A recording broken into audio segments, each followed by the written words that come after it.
안녕하세요. 여러분의 출근길 파트너 라디오 동서남북 김서영입니다.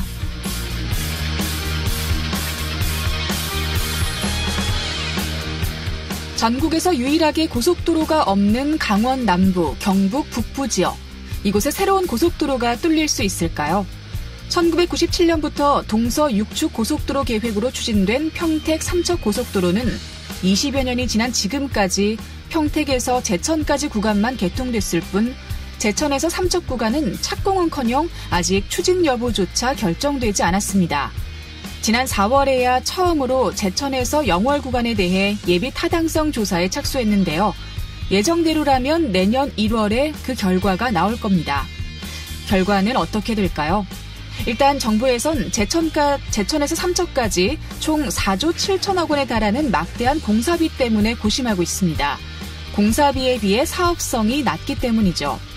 하지만 공급이 수요를 창출한다고 일단 고속도로가 뚫려야 인구도 늘고 관광지도 알려지지 않을까요? 사업성이 낮다고 고속도로를 만들지 않으면 언제까지나 이 지역은 낙후된 지역으로 남을 수밖에 없습니다. 제천 영월 구간의 예비 타당성 조사에서 좋은 소식을 기대하며 10월 23일 수요일 라디오 동서남북 지금 시작합니다.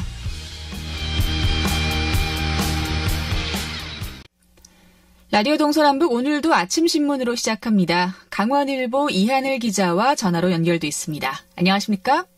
네, 안녕하세요. 네, 오늘 첫 번째 소식은 강원도 의회 소식을 준비하셨는데요. 어제였죠. 도정 질문 첫날이었는데 다양한 현안들을 짚어냈어요. 그중에서도 강원도 도로관리사업소의 조직 확장이 필요하다 이런 목소리가 있었네요. 네, 맞습니다. 강원도 도로관리사업소의 업무량 증대에 발맞춰서 조직 개편과 인력 확충이 시급한 과제로 떠올랐는데요. 춘천 지역구의 원태경 도의원은 22일 제2차 본회의에서 도정 질문을 통해 강원도 도로관리사업소 인력 부족 문제를 지적했습니다. 원 의원은 강원도가 2010년에는 지방도 44개 노선 1631km를 관리를 하다가 국가사무인 국도 일부 구간을 이관받아서 현재 2123km를 초과하고 있다면서 이 기간 동안 관련 예산은 88억 원에서 1304억 원으로 14배 수준으로 늘어났지만 토목직 인력은 31명에서 고작 4명이 늘어나는 데 그치는 등 근무 여건이 오히려 열악해졌다고 비판을 했는데요. 또 여기에 4급 소장 1명이 300명에 가까운 인력을 관리하는 구조는 여타 일방 행정 조직과 비교했을 때 상당히 문제가 있고 형평성도 맞지 않는다면서 토목직을 홀대하는 인사행정을 비판했습니다. 이에 대해서 최문순 지사는 도로관리사업소 직제 문제를 해결할 수 있는 방안을 빨리 찾도록 노력하겠다고 답을 하기도 했습니다. 네, 자 도로관리사업소의 조직 확장 필요성에 대해서 일단 이야기가 있었고요. 그리고 강원 상품권 문제도 지적이 있었네요. 네, 신명순 의원은 시행 3년 차인 강원 상품권에 대한 성과와 추진상의 문제를 종합적으로 진단했는데요. 그는 전문가들은 지역화폐는 지방 소도시가 적합하다고 하고 경기도나 인천광역시의 경우에는 직접적으로 상품권을 발행하지 않고 간접적인 지원 방식을 선택하고 있다면서 지역자금의 역외 유출을 막고 싶다면 광역 모바일 플랫폼을 구축하는 것이 더 효과적이라고 제안을 하기도 했습니다. 정수진 의원은 국공립 유치원의 학부모 부담금은 거의 없는 반면에 사립 유치원 학부모 부담금은 약 30만 원에서 50만 원으로 추정된다고 지적을 했는데요. 교육 차별을 해소하기 위해서 사립 유치원 학부모 교육비 부담을 완화해야 한다고 강조했습니다. 네. 자, 그리고 동해항과 묵호항의 획기적인 개선이 필요하다라는 의견도 있었고요. 네, 동해 지역구의 김영원 의원은 2017년 기준으로 24%이던 동해항 채선율이 지난해는 30%를 찍었다고 설명을 했는데요. 이것은 배가 100대가 있으면 그중에 30대는 항구 밖에서 대기하고 있는 수치입니다. 부산항이 1.42%, 그리고 인천의 경우에는 1.61%인데요. 강원도는 너무 높아서 아예 포기하는 것이냐 이렇게 질타를 하기도 했습니다.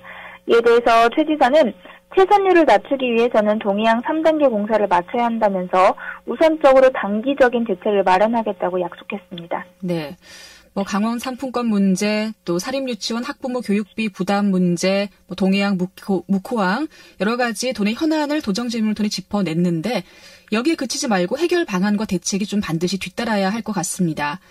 자, 다음 소식은 무상교복 지원에 관한 소식인데요. 내년부터 도내 전체 중고교 신입생을 대상으로 지원을 하려고 했는데 아직까지 좀 진척이 되지 않고 있나 봐요? 네, 맞습니다. 무상교복 예산 분담률을 두고서는 강원도 교육청과 그리고 강원도 기초지자체 간에 수개월 동안 입장을 좁히지 못하고 있는데요. 이종주 강원도의원이 발의한 강원도교육청 학교교복 지원 조례안은 일찍이 지난 5월에 제정이 됐습니다. 법적 근거가 마련이 되어 있는 상태인데 관계기관 간의 의견 조율이 계속해서 더뎌지면서 내년에 전면 도입될 수 있을지 미지수입니다. 심지어 학생들의 교복 지원을 두고서는 감정 싸움으로 번지는 거 아니냐라는 우려의 목소리도 나오고 있는데요. 당초 계획대로라면 내년 중고교 신입생 2만 6천 명을 대상으로 1인당 30만 원씩 내년에 총 79억 원의 예산이 투입돼야 합니다. 네. 그러니까 이 79억 원의 예산을 강원도교육청, 강원도 18개 시군 지자체가 나누어서 투입을 하는 건데 어떻게 나눌 것이냐를 두고서 의견 조율이 더뎌진다는 내용인 것 같아요. 서로 좀 낮은 비율로 예산을 투입하려고 줄다리기를 하고 있는 그런 건가요? 네, 맞습니다. 우선 강원도의회는 지난 7월에 2020년도 내년도 무상교복 예산 분담률을 강원도와 기초지자체가 40 그리고 도교육청이 60대 4대 6으로 권고를 했습니다. 그리고 2021년부터 내후년부터 지급되는 지원금부터는 동등하게 5대5 비율에 맞출 것을 권유를 한 상태인데요. 이에 대해서 강원도와 강원도교육청은 어느 정도 수용할 수 있다라는 입장을 밝혔는데 문제는 강원도 시장군수협의회에서 터져나왔습니다. 시장군수협의회 회의에서 분담률을 강원도와 지자체가 3%, 30% 그리고 강원도교육청이 70%를 3대7로 제한하면서 논의는 다시 원점으로 돌아왔습니다. 강원도교육청이 더 많이 부담하라는 뜻인데요. 이에 따라서 다음 달 6일 열리는 도시장군수협의회 회의 내용에 이목이 쏠리고 있습니다. 아직까지 무상교복 예산 분담 문제가 안건으로 상정되지는 않았는데 각 시군 간의 상황이 엇갈리고 있는 만큼 논의가 이뤄질 것으로 전망되고 있습니다. 네. 각 지자체별로 내년도 예산안에 무상교복 지원금을 편성하려면 근거를 마련해야 하잖아요. 그런데 18개 시군 중 13곳만 또 조례가 제정돼 있네요. 네, 우선 18개 시군 중에서 춘천 원주를 비롯해 5곳에서는 조례안조차 없습니다. 이 중에 고성군에서는 최근 관련 조례안을 입법 예고하고 제정을 추진하고 있는데요. 여기에 보건복지부의 승인도 필요하고 조례안의 제정, 지자체별로 내년도 예산 편성 등의 절차가 남아있는 만큼 내년부터 당장 시행을 하려면 하루빨리 분담률 조정 논의가 이뤄져야 합니다. 이종주 의원은 이미 교복을 무상으로 지원해주고 있는 지자체 입장에서는 예산이 절감되는 효과가 있을 것이라며 도시장군수협의회에서 논의가 잘 매듭되어지길 바란다고 말했습니다. 한편 강원도의회 교육위원회 소속인 김혁동 도의원이 오늘 조정 질문을 통해서 무상교복 추진 현황을 점검하게 됩니다. 네. 내년부터 시행을 하려면 정말로 시간이 얼마 남지 않았습니다. 이런 감정적인 줄다리기나 이런 것들로 학생들이 실망하는 일이 없었으면 좋겠네요. 자, 오늘 아침신문 마지막 소식은 어떤 소식이죠? 네, 정부가 미래에너지 핵심 산업인 상용급 액화수소 플랜트 구축 사업을 추진 중인 강원도의 국비 요청에 대해서는 시기상조라면서 예산 배정을 거부했었는데요. 하지만 같은 사업을 진행하는 경남 창원에는 180억 원을 지원하기로 해서 형평성 논란이 일어나고 있습니다. 강원도는 수소경제 선점을 위해서는 액화수소 생산 기반이 반드시 필요하다면서 내년 예산에 국비 150억 원을 세워줄 것을 산업자원부에 요청을 했었습니다. 하지만 거부를 당했는데요.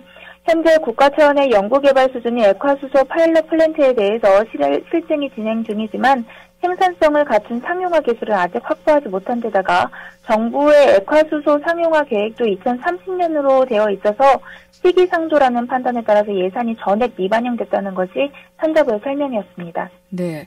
그런데 같은 사업을 진행하는데 강원도는 거부, 그리고 경남 창원은 국비를 투입했다. 잘 이해가 가지가 않습니다. 강원도 홀대 의견이 또 나올 수밖에 없는 것 같은데요?